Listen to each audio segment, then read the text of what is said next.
Hello, everyone. Welcome to our live forum. We're going to talk about mental health today. I have two very good speakers with me, the founders of Okoa Mental Health. I hope I said that correctly. If not, you guys can correct me. But we want to go ahead and get started. Can you guys just introduce yourselves? Yeah, totally. So, hey everyone, my name is Janelle Krakis. I am founder of Okoa Mental Health, a nonprofit organization that aims to end the stigma surrounding mental health by saving the conversations we have about it from becoming non-existent.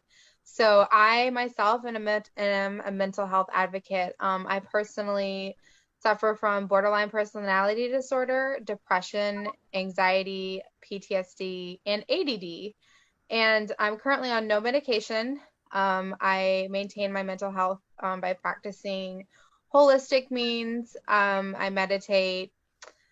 I was taking lots of medication and I decided to come off of it. So now I just have a mission to help end the stigma around surrounding mental health and just you know, tell others that there's hope if you're struggling with mental illness. Not all hope is lost. So that's a little bit about me. And with that, I'll pass it to my partner in crime, Miss Tavia Saunders. Hi, my name is Tavia Saunders. I am a co-founder of Akoa Mental Health. Um, I suffer from severe anxiety disorder. I am majoring in community health at Montgomery Community College and hopefully be graduating next semester. And my focus point is working as a mental health advocate as well. And me and Janelle decided to team up. We have a vision, and we're going to try to get that vision out and project it.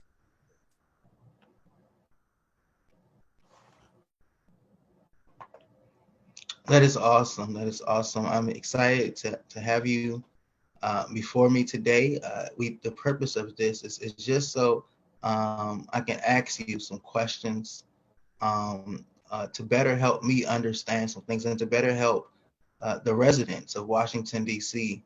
To better understand some things so that we can address these issues, these ongoing issues that seem to be undervalued and underappreciated so much.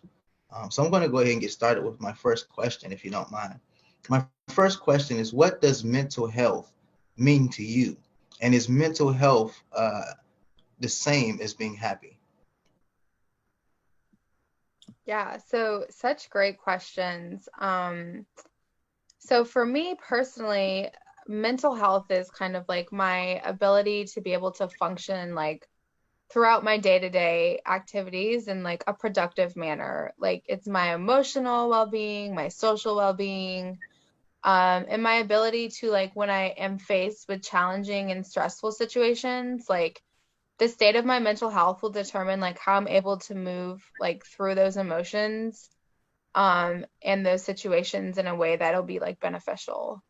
Um, one thing I'll point out is like mental illness and mental health are not the same thing, but we can get into that later. To the second part of that question, having good mental health is not the same thing as being happy. Like you can have great mental health and feel sad, and on the other side of things, you can have extremely poor mental health and experience like periods of happiness.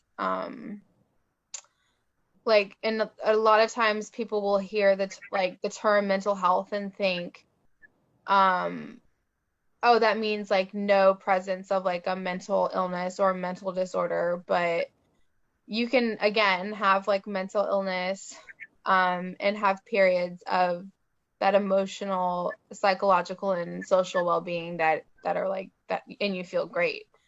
So that would be my answer to that question. I don't know, Tavia, do you have anything to add to that about You what it means to you personally? well, personally, it means to me to be able to sustain a quality of life with being happy. I mean, everyone has emotions. You get angry, you get stressed. It's a normal part of the life cycle. But being able to sustain yourself and dysfunction normally in the world, as we say, without having mental illness. So mental health is very important to keep up and make sure it's healthy, is productive. And that's my stance, on mental health. And it's also what Janelle has just mentioned. Awesome. So I did take the liberty of course, doing some research, and I did find an interesting statement on mentalhealth.gov. It defined mental health. It says mental health includes our emotional, psychological, and social well-being. Mm-hmm. It affects how we think, feel, and act.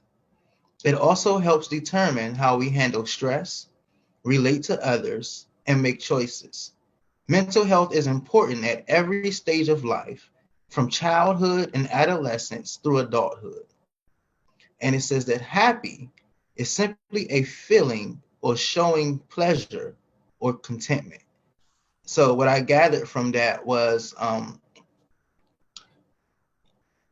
happiness is a temporary thing. It can come and it can go. Mm-hmm. But when you talk about mental health, you're talking about something more stable. Is that correct? Yeah. Happiness is like anybody, like I said, like you can feel happiness like at any time. Like you can be in a state of having poor mental health, and not have actually been diagnosed with mental illness and still feel happy. Like that's a human emotion that's normal to feel. And so that, and like on the same side of things, like your mental health can be great. You can be also not diagnosed with any mental illness. You can be functioning to full capacity every day, not have any issues and still feel extremely sad. So it's like the two aren't like mutually exclusive, if that makes sense. It's like being happy is a state of emotion that it doesn't discriminate to you having poor mental health or great mental health. It just is, if that makes sense. Definitely does. I can appreciate that answer. So that leads us right into the next question. What can cause a mental illness? Mental illness can be caused from genetics, your environment, stress, or traumatic experience, such as veterans suffering from PTSD. Also, some mental illnesses are unavoidable because it's a chemical imbalance in the brain. So those are the causes of mental illness. Again, genetics, say for instance, if your mother suffered from depression, possibly genetically, it could be passed down that you will have that, you would most likely also suffer from depression. And I truly believe that because my parents both suffer from depression. And I never quite understood it growing up. Why are you sad? Why are you crying? What is depression? But once I begin to experience it, I begin to say, I wonder if this is genetically passed down. Maybe the books that I'm reading are actually true. Environment wise, can cause a lot of stress. If you're living in an unhappy environment, that can bring on a lot of stress on you, and just general stress throughout life, especially since the pandemic.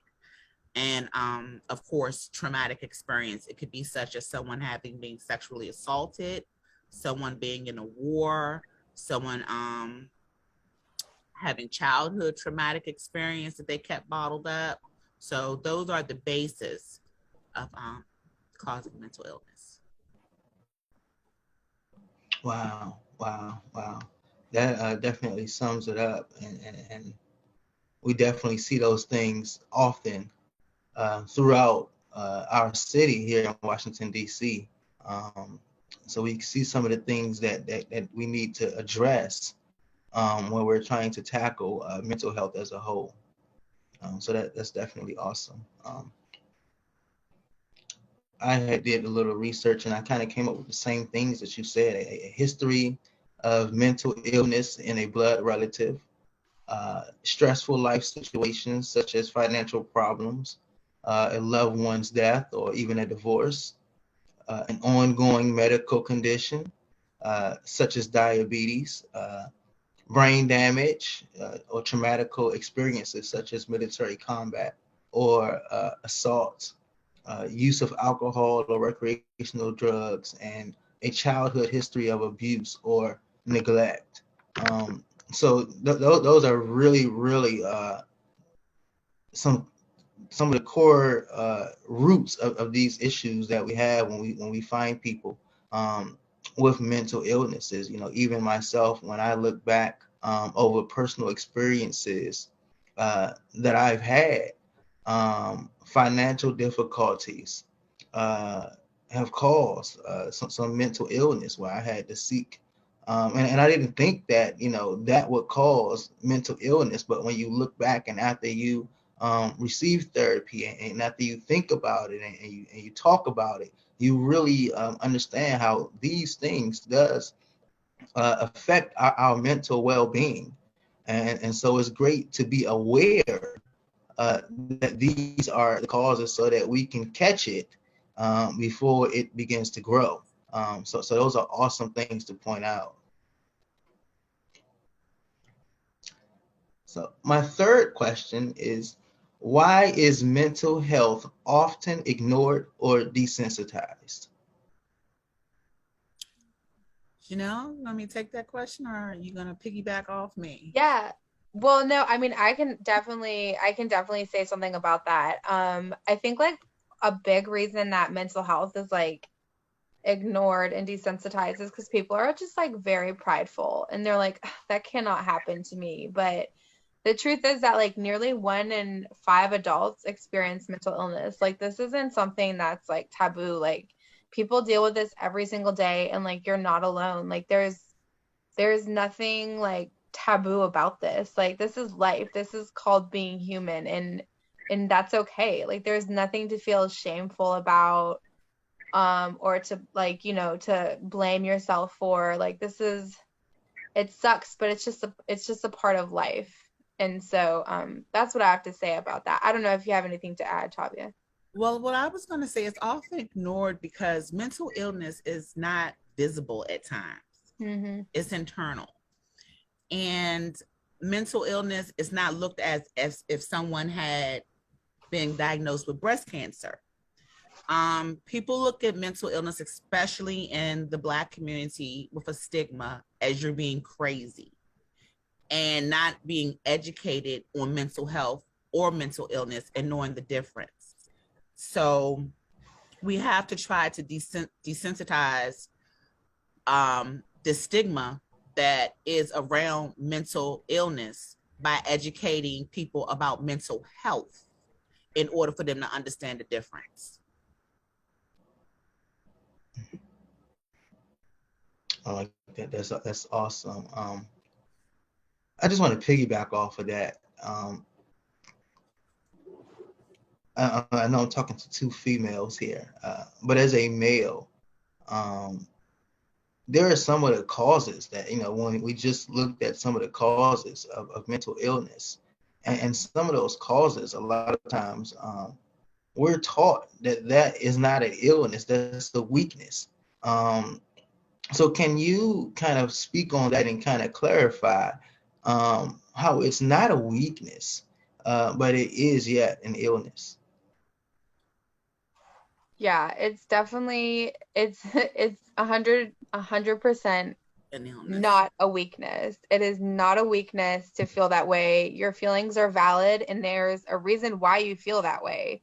It's not because you're any less of a man. It's not anything like that. It's mental illness and it's real. So I just think it's just so important to validate, especially men, because you know us women, like we're so emotional, we're just like all over the place, and so when it comes to that stuff it might be easier for us to speak on it.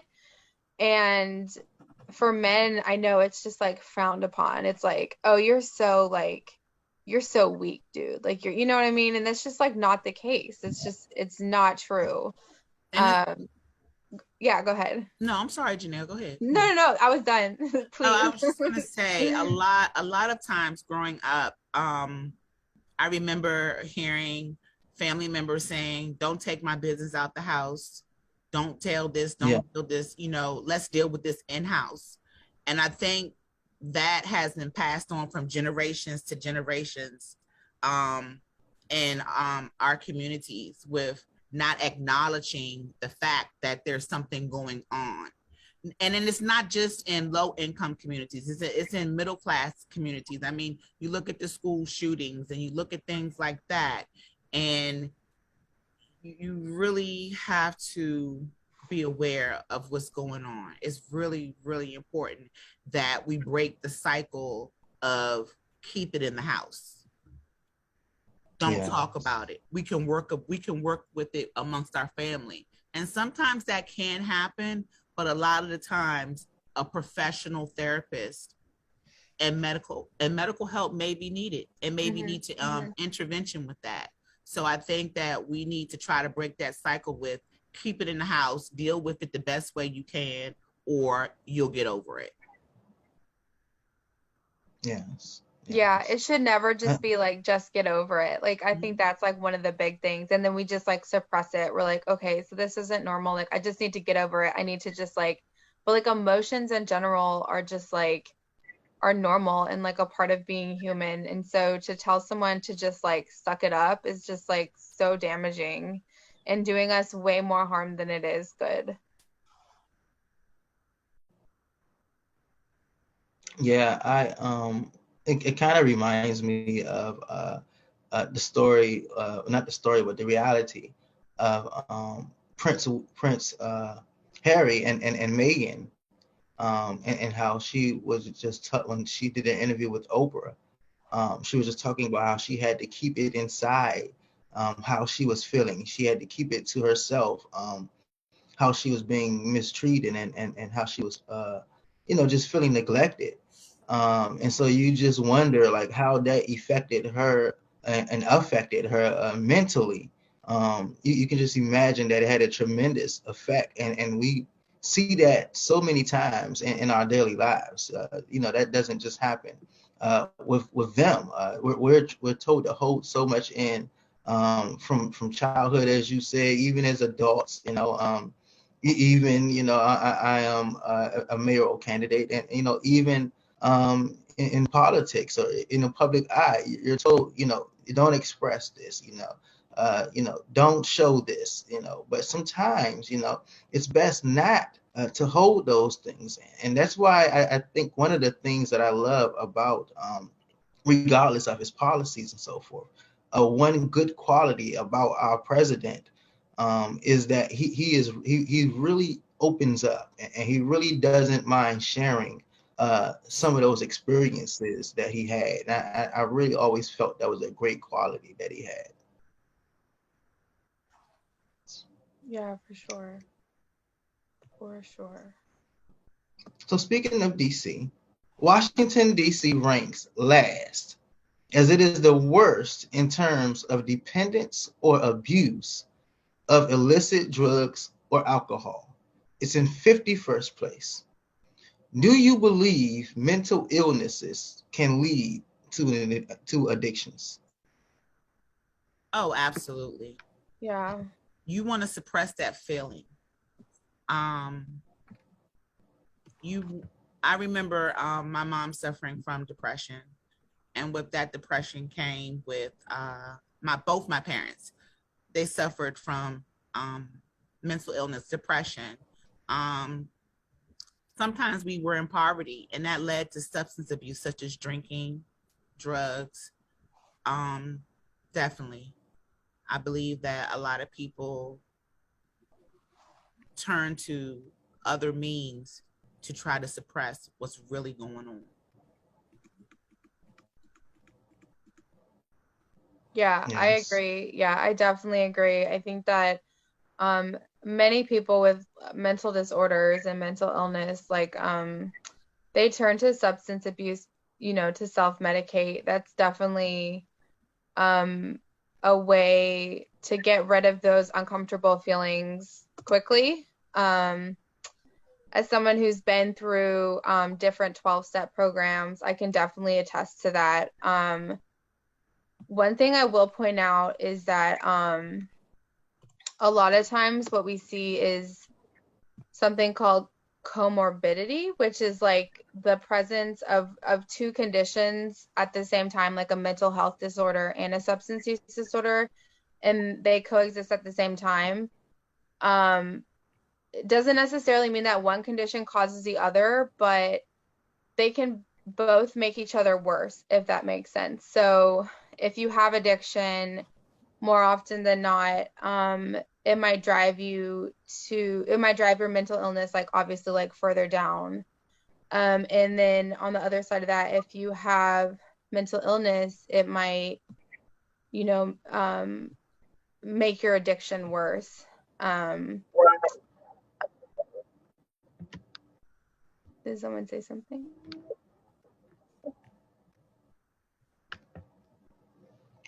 I didn't know. Was someone else talking? Sorry. No.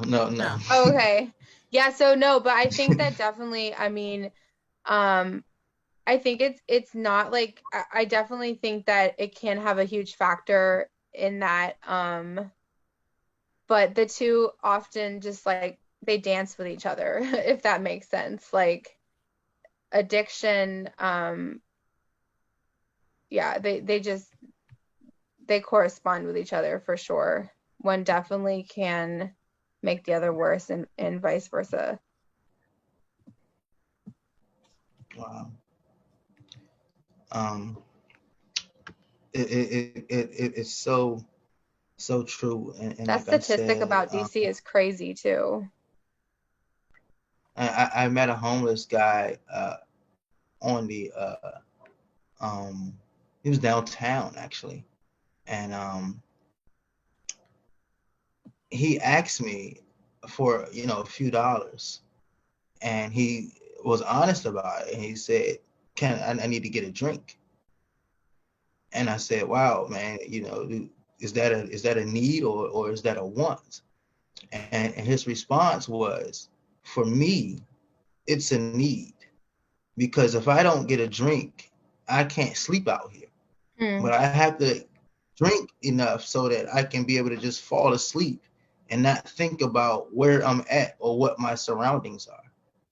And I mean, that really, really, took hold to my heart, that people really do have to, self-medicate, or people really do feel the need to turn to these drugs or these habits, just to not think about the state or the situation that they are in. And so, it even when you talk about the government and approaches from the government, for a long time, we have had our war on drugs, and we have chosen to jail and imprison a lot of our addicts, and you wonder, could we have done things a little bit better? Could we begin to do things a little bit better when it comes to those who are fighting addictions?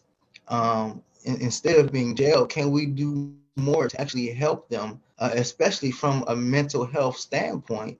If we address that core, perhaps we can eliminate the addiction altogether. What are your thoughts on that? No, I definitely agree. I think, like I said, from someone who's gone through 12-step programs, like I personally think that the addiction won't ever go away. Like once you become addicted to something, like your brain is literally like rewired. But like I said, there are ways that we can mitigate that, like through 12-step programs, and definitely through just like providing more mental health resources in general, especially like in the district.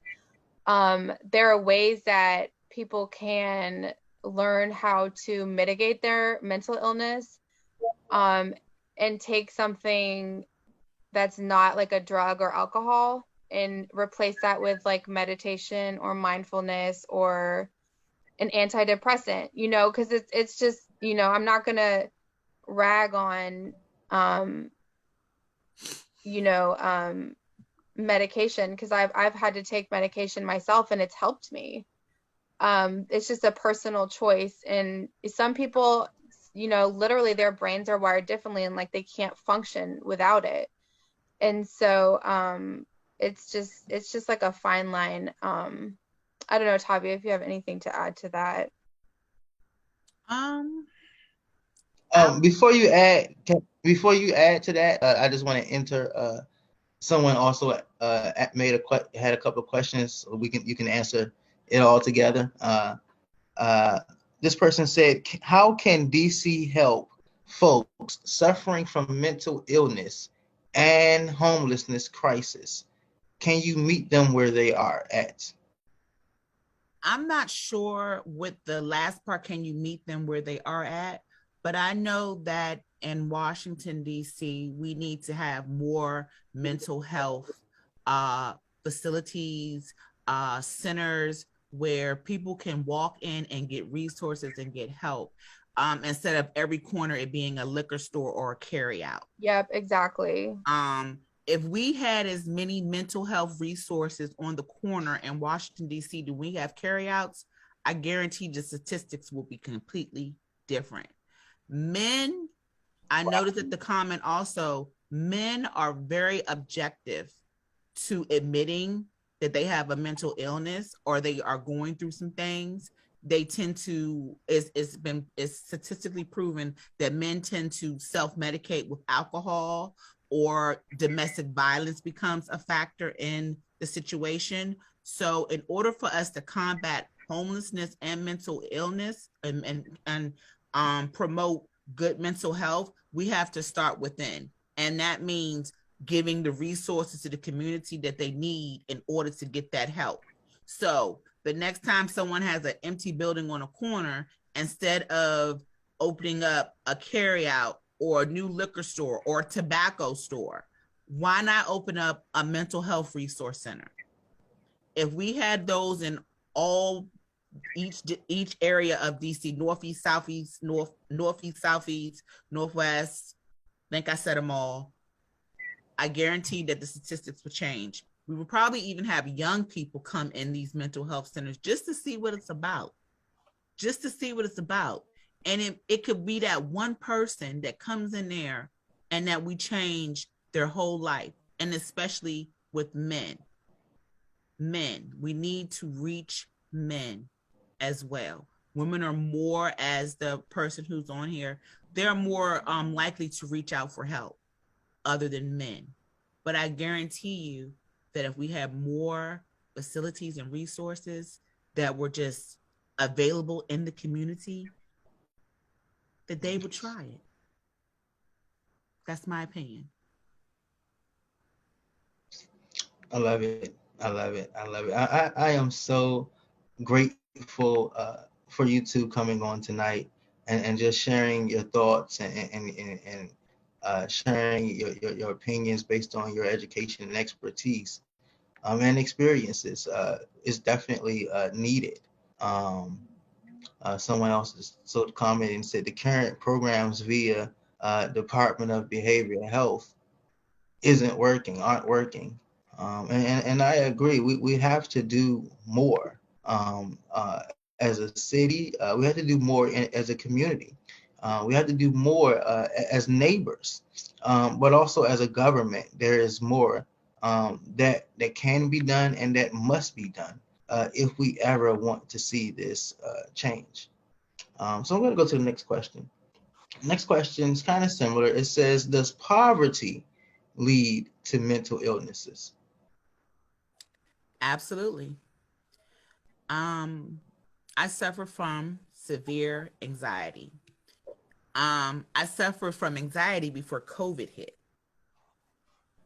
When you live in an area that all you see is negativity and poverty and people struggling to make it, it starts to affect the brain, your mindset, the way you think. You get depressed. How am I going to pay this bill? how am I going to get my son to a decent school? Is my son going to come back home tonight?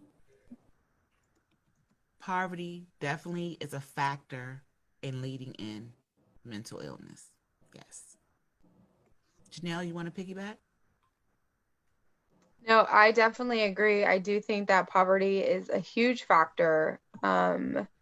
It's so challenging to know when you don't know the future. I think that's one of the scariest things, especially when you don't know like if you're going to be able to pay your rent. I know COVID has had like a huge impact on a lot of people. I know it has for myself as well. And financial distress is just yeah, it can definitely lead to mental illness. I will say also, like, one of my big things you mentioned, Michael, earlier was like financial distress. There are 12-step programs out there to help people who might have a mental illness, like overspending that, or not knowing how to like do your finances correctly. There's programs, there's like 12-step programs for that.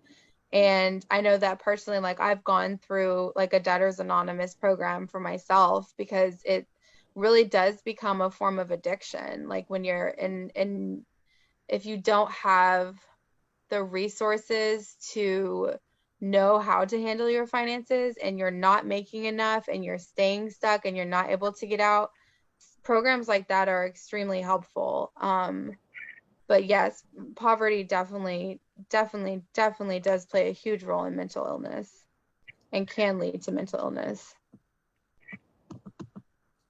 Yeah, speaking of financial literacy, I believe that financial literacy classes should be taught in every high school across the nation. Um, Not debatable. And I believe that we definitely need to start right here. And when I'm elected as mayor, we will tweak our curriculum to better it for our students and make sure that our students are getting the financial literacy classes that they need that will help them and can help them be stable in their future adulthood. Take out Someone, algebra. Take out algebra and put in financial literacy. I can't go that far. I still use algebra. Please. I love algebra. I still use algebra. But someone had said something. Oh yeah, so someone said, Michael, it said that mental health illness is the last thing the government wants to deal with, which kind of leads us into our next question and kind of wraps up what we've started to talk about.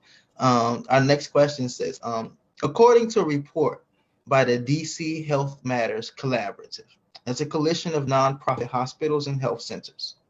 In DC, more than 133,000 people live in areas with limited access to mental health care providers, and they are concentrated in Ward 7 and 8.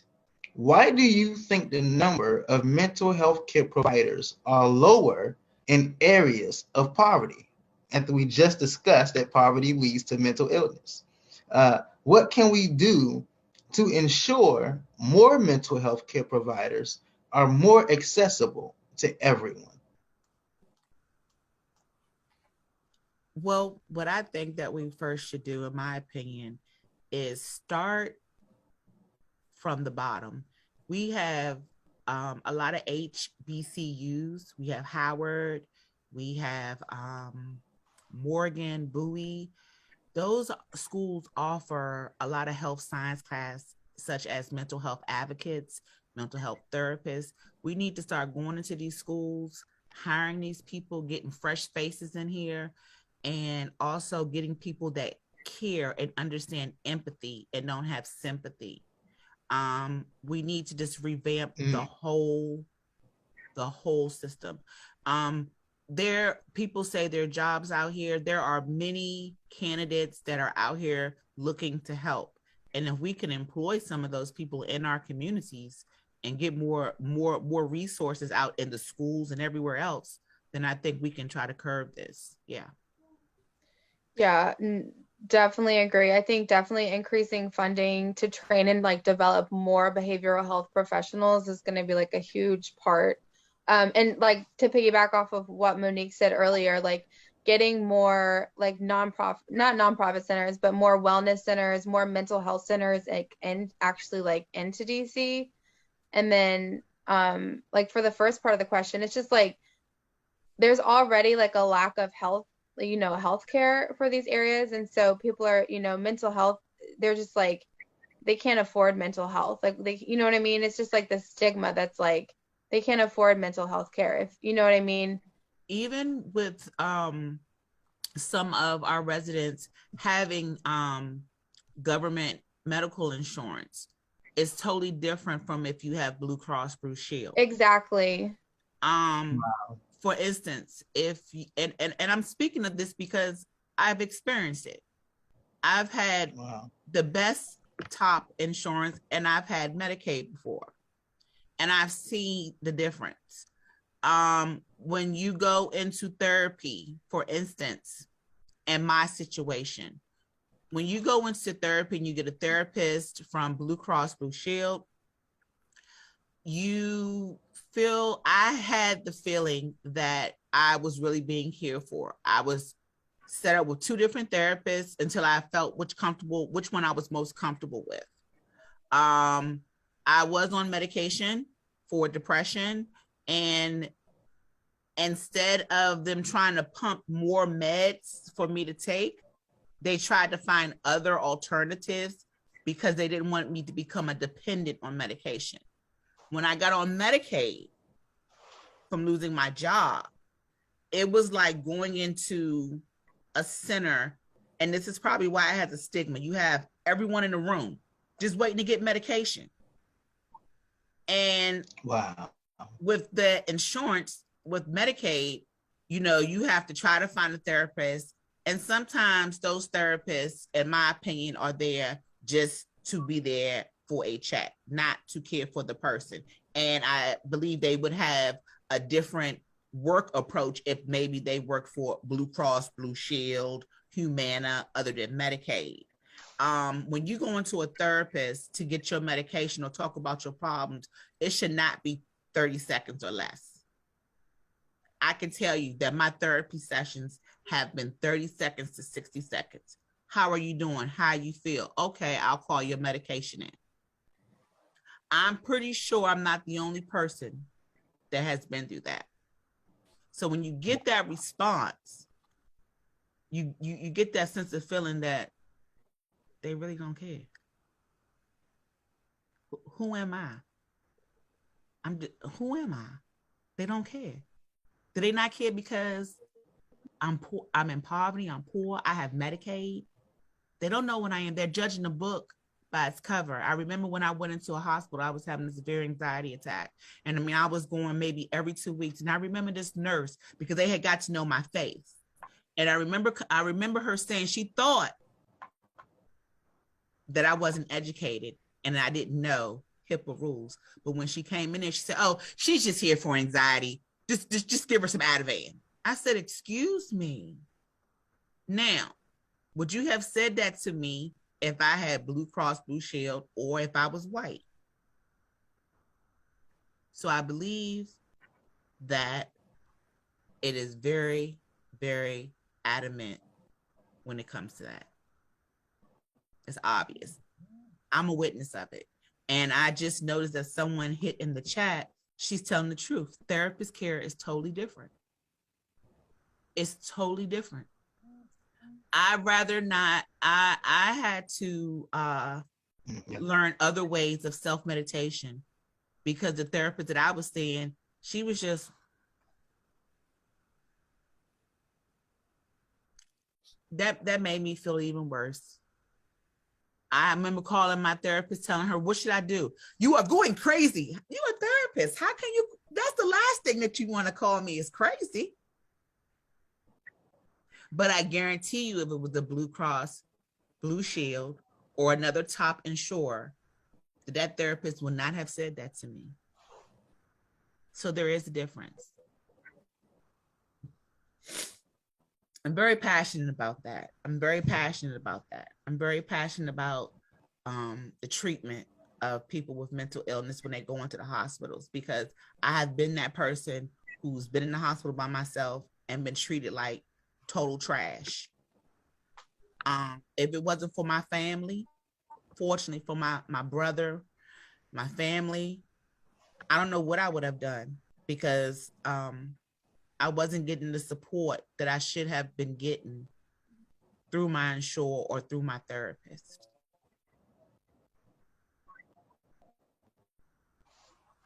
It saddens me actually just to hear that type of, in my opinion, discrimination that you had to go through because of your insurance.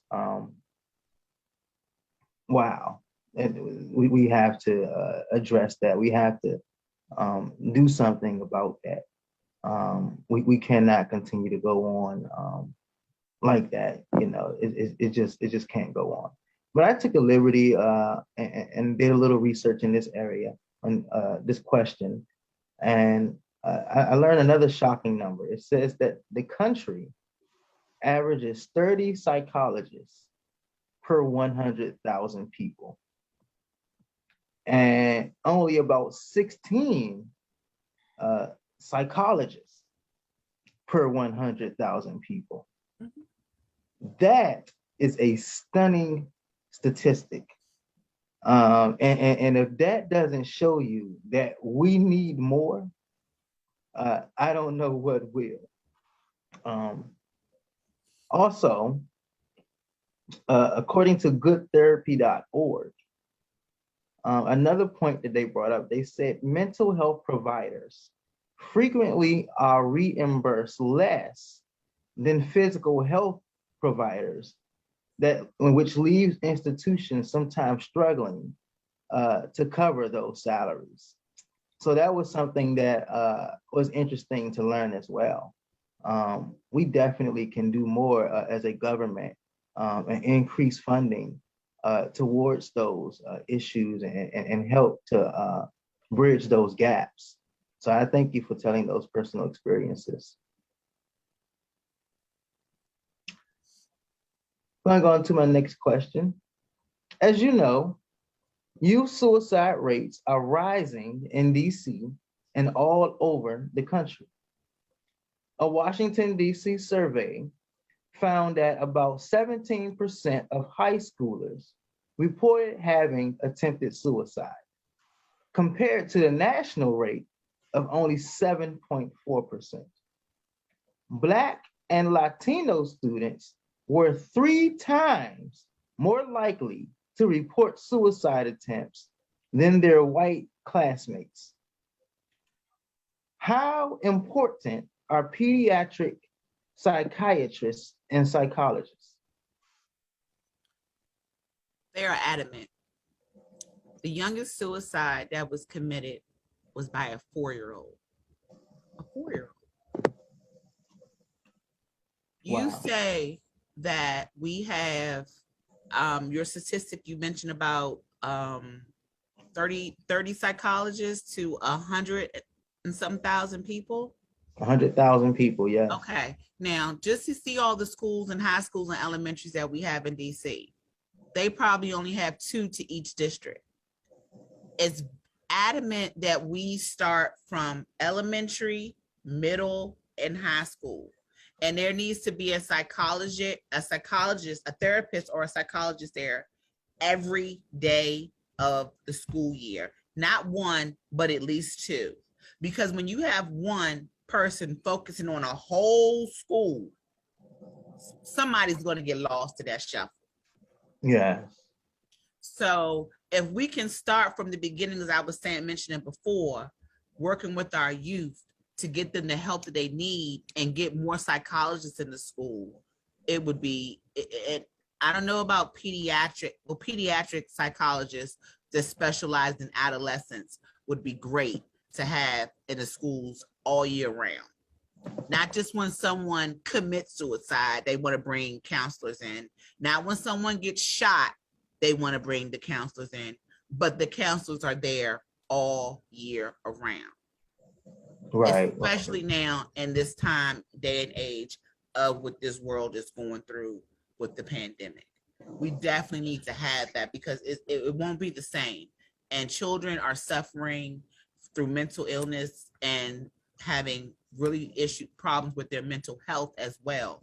So it needs to be pediatric psychologists throughout each stage of the school, elementary, middle, and high school. It needs to be at least 2 of them in there. And we need to make sure we have diversity, meaning one is bilingual. And if we need to have one that speaks another language, we need to make sure we're able to have access to interpreters to help these students as well.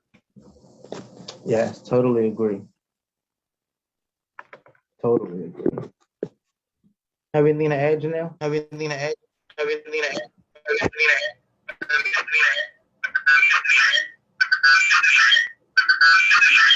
There's a lot of feedback.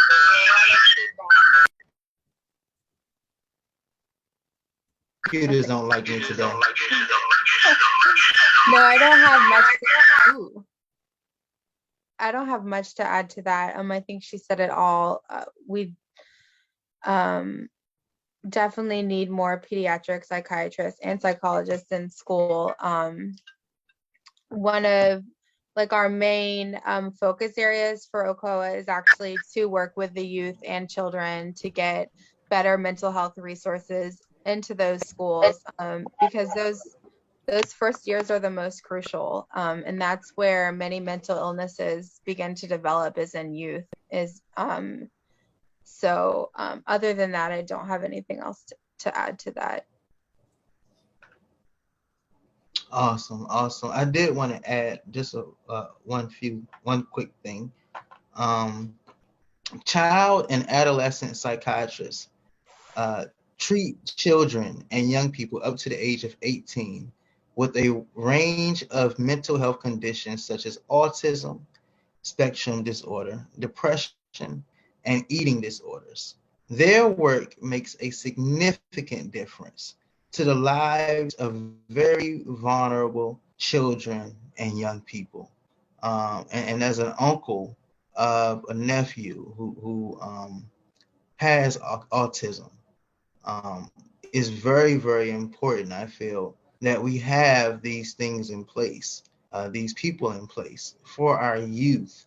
And we talk about the effects of mental illness, and it sometimes can lead, as we already discussed, to drug addictions.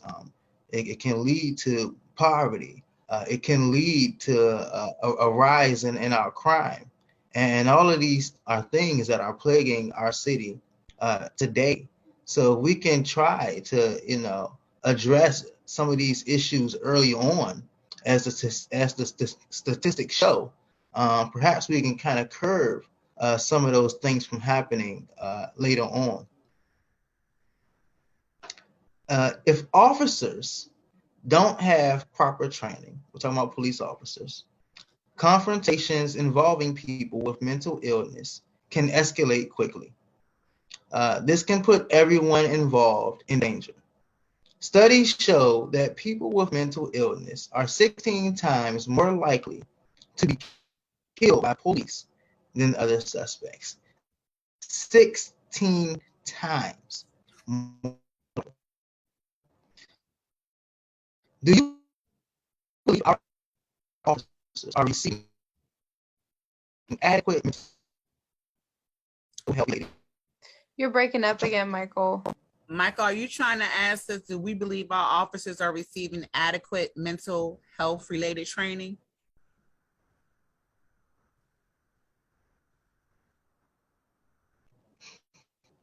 Thumbs up. Yes. I think I heard him say yes. Okay. I'll go ahead. Go ahead, Janelle, you got it. Yeah, I was gonna say no, they're definitely not. Officers don't even have the right mental health resources for themselves. They don't even know how to maintain their own mental health in most cases. So there's no way that they could properly identify another human who has mental illness. I think one of the big things that we aim to do is actually provide officers with more mindfulness training. I think that when I think about if I would want someone to hold a gun, I would definitely want someone holding a gun who's doing it mindfully. So to answer this question, I don't think that they're receiving adequate mental health related training at all.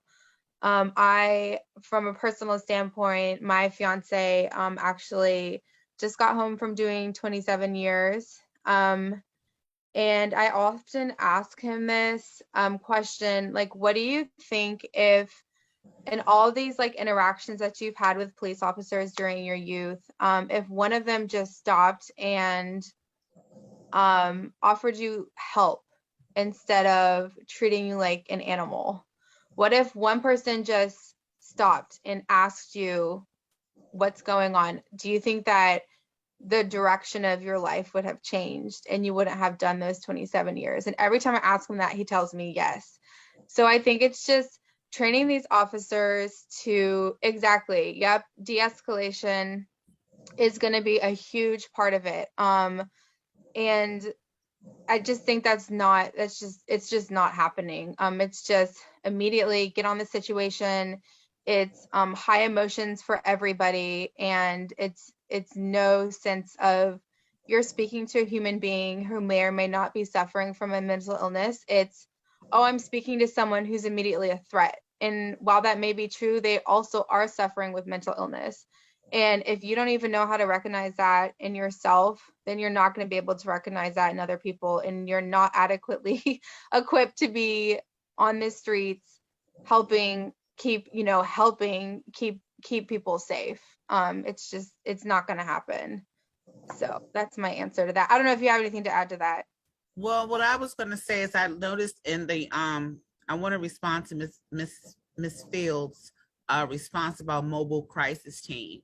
I do know that in Maryland they do have a mobile crisis team. I think in the district that there needs to be a lot more mobile crisis team. There needs to actually be mental health units or mental health advocates, counselors, therapists in each district of the police station, because our police are also out here working hard, and their mental health is very important as well. And they may not know how to deal with it. So why not have the resource provided for them already? Having a mental health advocate or a therapist or educator that can teach them how to approach certain things. A person with schizophrenia, you may think is trying to be violent, but a person with schizophrenia is hearing voices in their head. That cop does not know what's going on with that person. But if they're trained, videos, actual realization videos, not the videos from 1970, but actual realization videos, it could be a better turnout. Absolutely. I totally agree. Right now in DC, there is mental health training for law enforcement officers. They get basic mental health training for all incoming recruits. They have a 40-hour training for at least 150 officers that they do per year for crisis intervention officers. And they do a refresher training for those crisis intervention officers every 6 months or so to develop those skills. But I definitely believe that there needs to be more done. And I'm not sure that the training that they're getting right now is sufficient. And don't get me wrong, we have a huge problem in our city with crime, and we do need to address crime, and we do need to take it seriously. But we also need to know the difference. We must know the difference, and to know the difference to me is to be just. We're supposed to be a just society with a justice system that is just. Our officers, I see almost on a weekly basis, I'll say, kind of like lose patience with someone who is suffering from a mental illness or an addiction. And it's almost frustrating because I can see it and I'm not an officer. I haven't had those trainings. Yet in that situation, you can see how an officer reacts in those environments. And so we have to make sure not only that they are being adequately trained, we have to make sure that they're following the training that they're getting. In addition to that, I also wanted to say it's kind of a two-way thing. We need to make sure that our officers are getting adequate mental health training for themselves. They go through traumatic situations and they go through a lot on a daily basis. They're sacrificing their lives, and I highly respect that. And some of their encounters can have an impact on them mentally, and sometimes that goes untreated, and it can contribute to a situation later where they overreact even the more. So we need to definitely make sure that we're addressing both ends of that equation when it comes to mental health with our officers. Trying to make sure I didn't miss any comments. I thought I saw one. CPEP has a mobile crisis unit that they don't send them on a scene or call police. They have to request that unit.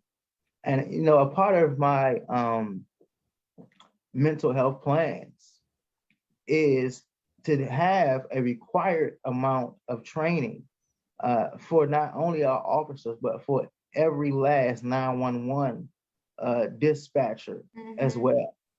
That should not be left to the officer to request that.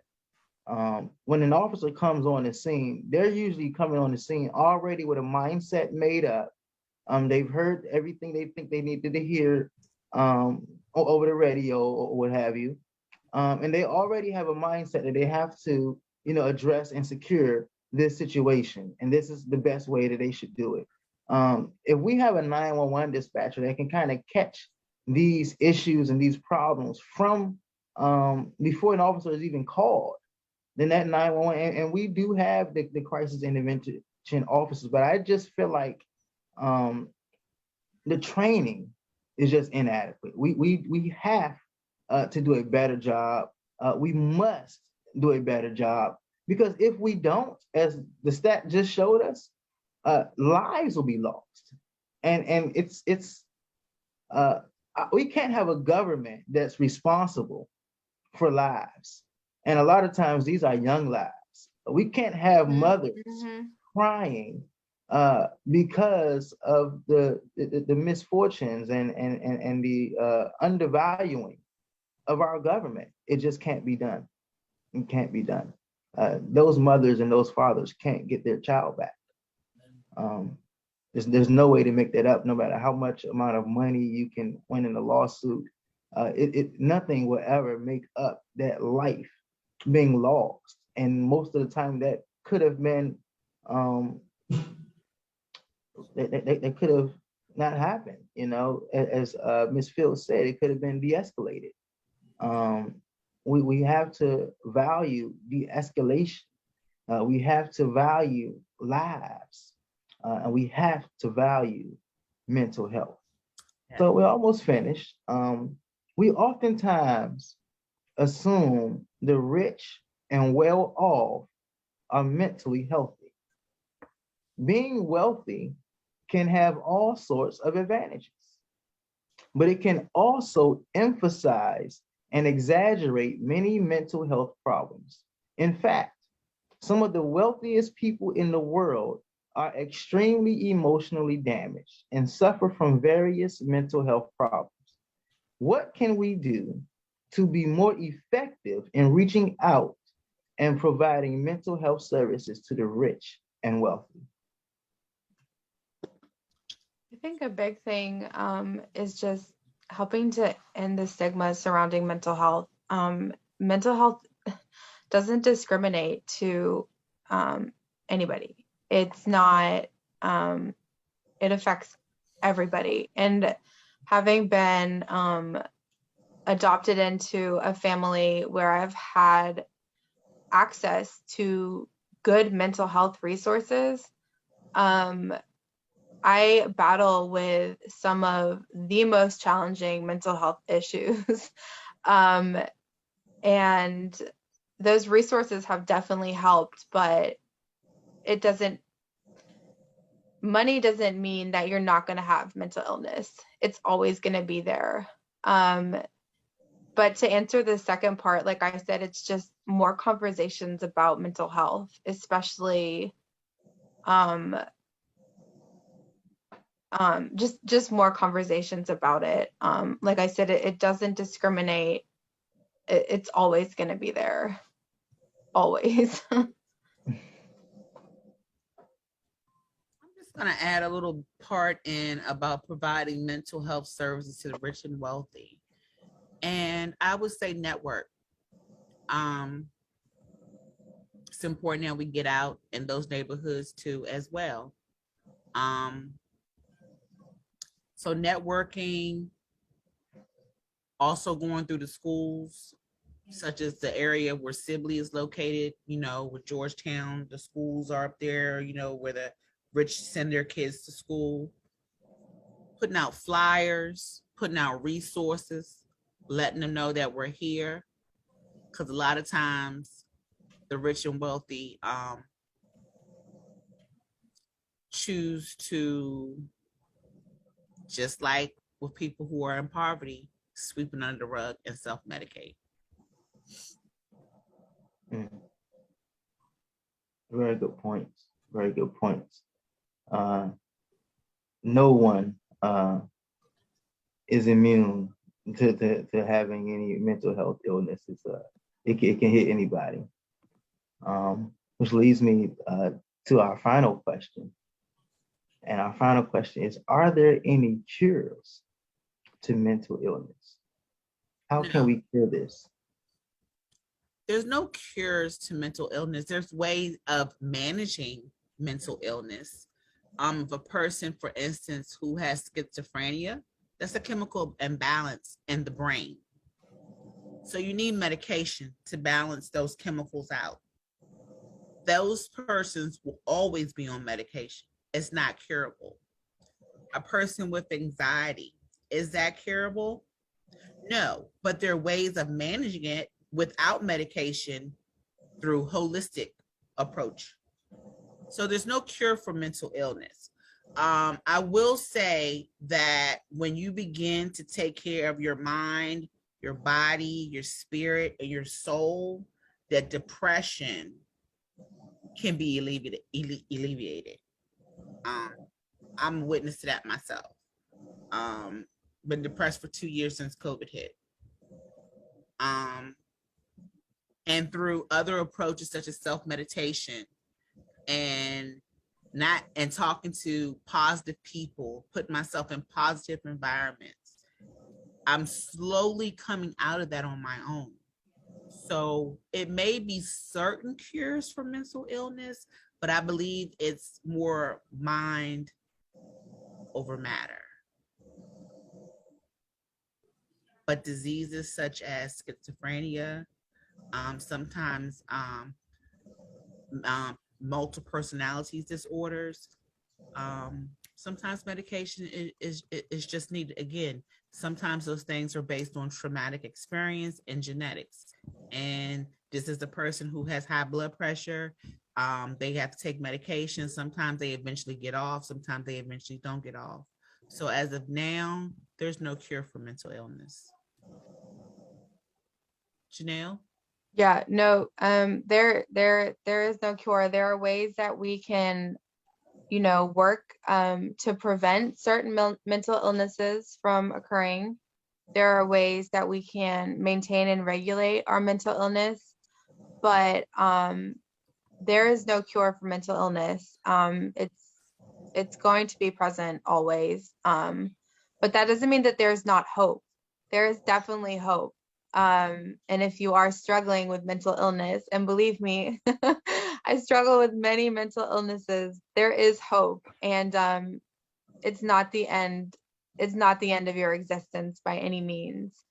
But so when I say there is no cure, that's not to discourage anyone from thinking that what you're going through is never going to end, because it can always be managed and mitigated. And I'm a living example. I was on multiple medications for borderline personality disorder, depression, anxiety, and many other mental disorders. And today I'm functioning pretty normally with no medication and practicing holistic means of managing my mental illness. So that's all that I have to add to that. That was, it actually brought up another question for me. I know I said that was the last question, but you kind of touched it, because, you know, when you say it's no cure, I mean, I want to stress this. We're living in a time now of a pandemic, when people excuse for not wanting to be vaccinated as well. You know, why would I get vaccinated if I can still catch COVID-19 anyway? And so likewise, you know, there are people who are saying, well, if there is no cure, what's the point of me even seeking any help? So can you kind of stress again why we still should seek that help? You should seek that help, first of all, to get educated on what you're going through. That's the most important thing, is to be educated and not to give up hope. Just because there's not a cure, there's ways of managing. As Ms. Bays mentioned in her comment, there are very, very many ways of managing mental illness and maintaining good mental health. So it's not a lost cause. It's just facts, scientific facts, just like with the vaccination. It's based on facts and statistics. So, yeah. And the second thing that came, I'm just going to read what Ms. Fields said really quickly. Mm-hmm. She said, people with mental illness can successfully manage their symptoms, recover fully, and may never have any other mental health related challenge for the rest of their lives. This is especially true for mild and moderate conditions like anxiety and depression. More severe conditions may require longer treatment, but affected persons can live their normal lives and attain their potentials as long as they regularly take their medications and treatment.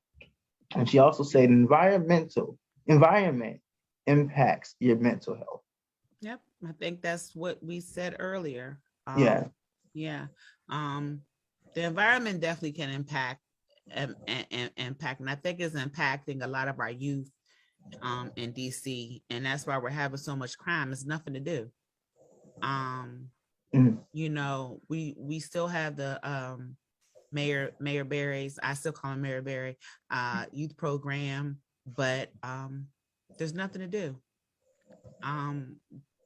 You know, I mean, even in that youth program, when Marion Barry was doing it seemed like it was more meaningful jobs, and that impacts that impacts you mentally. You feel more valued. You feel more qualified later on, as opposed to your job is to pick up. You know, I'm not saying it's not important, but there's a difference between picking up trash. On the sidewalk, as opposed to having an internship, with the Pepco or an internship with the local or federal government. And Michael, you're absolutely right about that. I grew up I lived in Reston, Virginia. We had a thing called Manpower, and I worked in government buildings. You know, I was working in Fairfax County courthouses at the age of 13 and 14 years old. If you can give a child in DC that type of experience, instead of having them do simplistic jobs. Not saying there's nothing wrong with simplistic jobs, but you're giving them more hope. You're giving them hope of breaking the cycle of poverty, giving them hope of doing something that they want to do. And when you feel like you're doing something important and that's impacting you, your mental health goes up. And that means goes up in a good way. If you're getting up every day and for the summer to go pick up trash, you really just working for that check. Honestly, you just, and you don't, it's no meaning to you. It may even depress you. So yeah, absolutely, more meaningful jobs for the youth. And that's one of the things that I am promising to bring back as mayor. We definitely should have those intern programs to help stimulate our youth and our young people's mental health, as well as prepare them for a more successful adulthood. So I really, really appreciate the two of you coming on today and just helping to talk with me about these issues and these problems that are ongoing in our, there we go with my camera again, these problems that are ongoing in our city. It's very important, and I know that we've had a lot of distractions, a lot of evil energy that's come on tonight to try to distract us and deter us from our mission. But nevertheless, we persevere, as we would do any other time, is to keep on going and to keep fighting, as we have to do even when it comes to mental health, to just keep fighting and not give up. Sooner or later, your breakthrough will come, and you'll be able to manage that, and it won't control you anymore. So that's what we have to do as a community, as a family, as friends, as neighbors, and certainly as a government, as we have to put more funding, and we have to absolutely invest more in our youth when it comes to mental health. You have to invest more in even our teachers when it comes to mental health. We have to invest in our police officers when it comes to mental health. Even in the government, I can imagine the stresses that would come, the headaches that would come as mayor. I'm totally prepared for it, but hey, it's definitely, you're the mayor. So I shouldn't be feeling like there's a stigma that I can't talk about what I might be going through mentally. We just had recently, a couple of years ago, our former First Lady, Michelle Obama, come out and speak openly about just the things she was going through mentally. And so it's very encouraged. And I personally want to encourage everyone who's listening. You've heard some of the causes, you've heard some of the symptoms, you've heard some of the effects. If you fall into this category, do not be ashamed, do not be embarrassed, but seek the help that you need.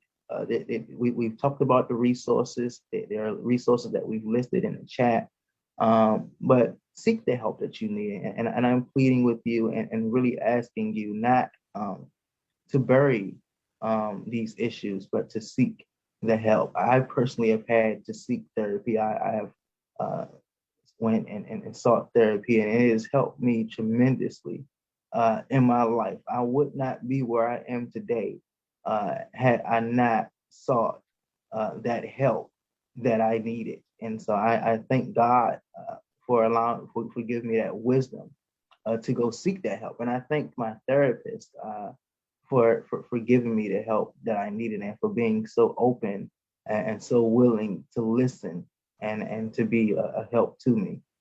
So that concludes our program for tonight. I see Mr. Malik said that it was well said, what was said. I really thank you for taking the time out on a Saturday night to come out and to be a resource for the residents of Washington, D.C. This is probably uncharacteristic, unprecedented for any candidate to do a live stream on mental health. But I felt it was something necessary, not just for the residents of DC, but my motto is together DC can. And it's not just necessary for the resident, but it's necessary for me.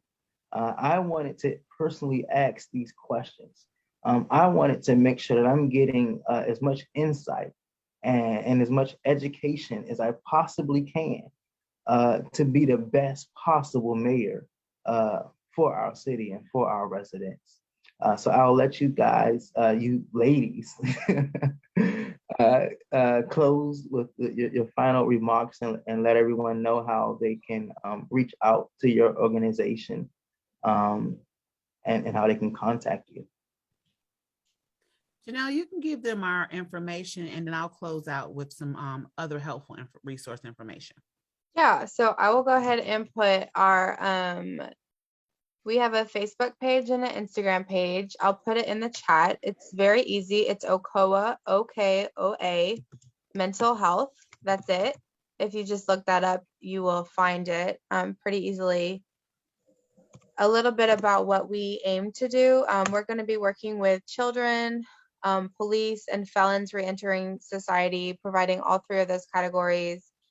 Better mental health resources, not just, hopefully in the district, but in Virginia and Maryland as well. And I just thank everyone for joining this forum. I think it's just super important to keep having conversations like these. And with that, I pass it to you. I just want to, if anyone's out there listening, and I just want to provide a quick resource for you. If you need to talk to someone, having issues, you just need someone to talk to, you can call 1-800-273-TALK. That serves the DC, Maryland, and Virginia area. Is 1-800-273-TALK. If you're having issues in the city and you need help, you can dial 211. Thank you. Have a good night, and may God bless America and especially the city of Washington, D.C. Good night. Good night. Thank you.